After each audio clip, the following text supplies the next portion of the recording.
Pete Peterson, in his works Cimática, The Science of the Future, stated that nature shows examples of Cimática in everything. This phenomena is found to be one of the prime forces that moves biological evolution along its path. Dan Winter reproduced an experiment to prove that the ancient languages of Hebrew and Sanskrit, when spoken, create a vibratory frequency that moved matter into sacred geometrical patterns. Upon further investigation, Hebrew, Sanskrit, Aramaic, Arabic, and other elder dialects have older roots in a parent language of Gaelic and quite possibly an even earlier origin.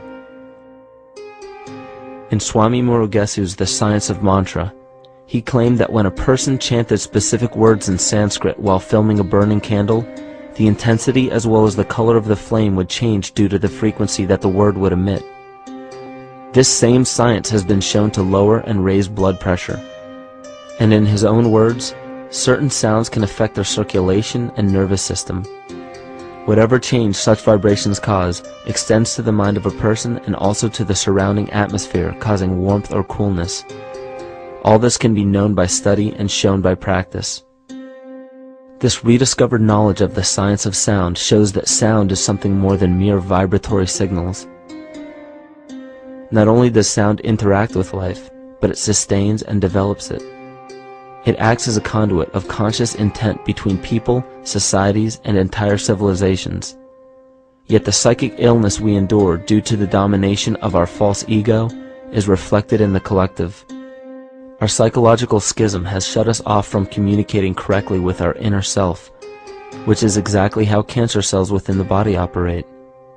In the collective, we have created a language barrier between humanity and the rest of nature, acting as a global cancer. Recorded in history, the efficacy of the ancient languages has been severely uprooted.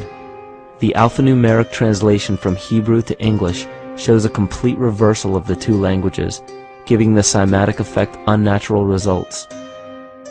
Dr. Leonard Horowitz stated in his work on DNA, 1/3 of the sensory motor cortex of the brain is devoted to the tongue, oral cavity, the lips, and speech. In other words, oral frequency emissions spoken or sung exert powerful control over life, vibrating genes that influence total well-being and even evolution of the species. A degradation of language in this case is shown to affect biology. If something as basic and important as language can be degraded and devalued to such a degree, yet never questioned, what else might we be missing? Think of an aspect of your life that dictates the limits of your freedom.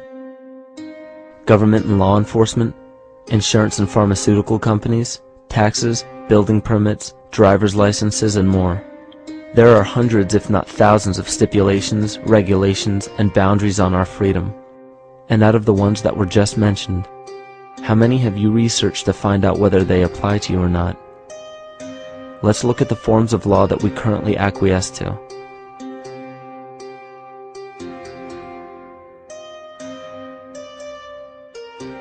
A common misconception among people is that any rule or regulation that governs them falls under one category: law. But there are many other forms of law that people abide by without realizing that they simply do not apply to them. Another misconception is that a nation's constitution gives us our rights. A constitution does nothing more than list the rights that we already have. We are born with inalienable rights, endowed to us by our Creator. They are not given to us, and they cannot be given away. The most a person can do with a right is choose whether to exercise it or not. Maritime admiralty law is what's known as the law of the water. It is superseded by civil law and only applies to those who willingly contract themselves into it. The definition of admiralty law is a body of private international law governing the relationships between private entities which operate vessels on the oceans. Let's look at how and why a form of law that is fashioned to govern corporations, businesses, and vessels has imposed its rule over natural human beings. This is all done through a form of word magic.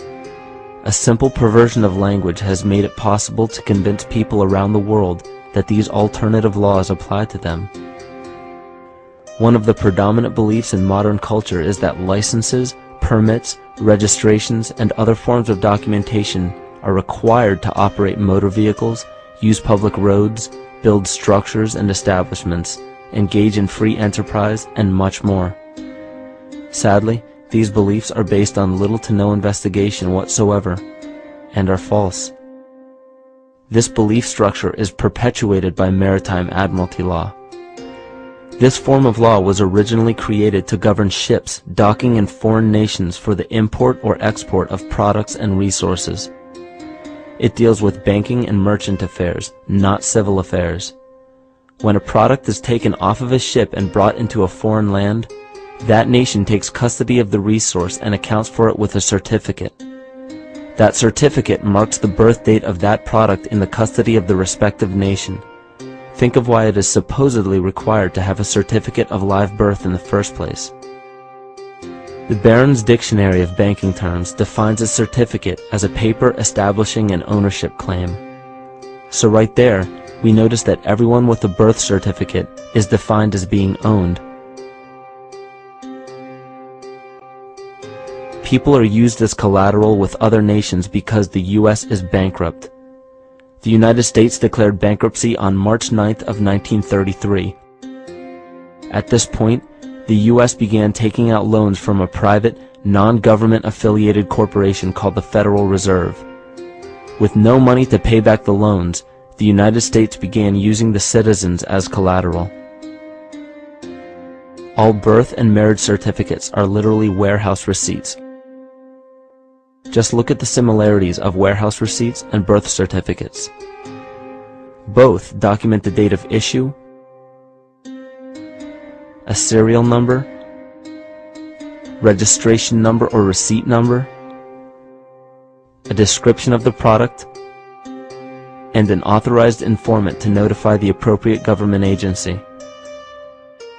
With all of this information being readily available, the majority of people are unaware of their involvement with maritime admiralty law. This is possible through the manipulation of language. This admiralty law changed the meaning of the word person from a natural living person to a corporation. Driver's licenses, vehicle registrations, auto insurance forms, building permits, gun permits, work permits, tax filing documents, birth and death certificates, traffic citations, and many other forms of documentation that were once believed to be absolutely necessary only applied to persons or corporations. Upon signing such a legal document, you are indirectly waiving your rights under the Constitution and lowering your status to that of a corporation that is created with the same exact name as you. The only way to reconcile your true name from the name of the corporation is to take notice that the corporation has its name in all capital letters. This is known as capitis diminutia maxima. You may take notice that your driver's license, birth certificate, social security card, insurance cards, and more use all capital letters to legally represent the corporation with your name, not you. The corporation is known as an artificial person, whereas you, the human being, are known as a natural person. This deception goes even deeper when it comes to the courts that we attend. When showing up to court, you will notice that there are seats for witnesses behind a wooden fence or barrier. The defendant must cross through the entrance to the other side of the barrier where the plaintiff and judge sit. This act symbolizes the boarding of a ship. At this time, business can be conducted in maritime admiralty law. The judge, acting as captain or banker, is responsible for settling the balance between the two sides. This is why there is always a monetary value involved in any court case. The captain is simply dealing with banking and merchant disputes. Once the balance is paid, the case is closed. To turn the court case away from admiralty law where your rights are not protected, you must avoid agreeing to represent the artificial person. This is done by stating that you are the natural person. You don't have a first or last name because those imply corporate title. In a court case, you may state that the court takes judicial notice of your honor's oath of office. Every judge must take an oath of office to practice law, yet you must make it clear to the court and the jury that the judge is acting as judge and not banker. Remember that you are a natural human being of the earth. You are not governed by anything but your own consciousness. Laws are created within a society.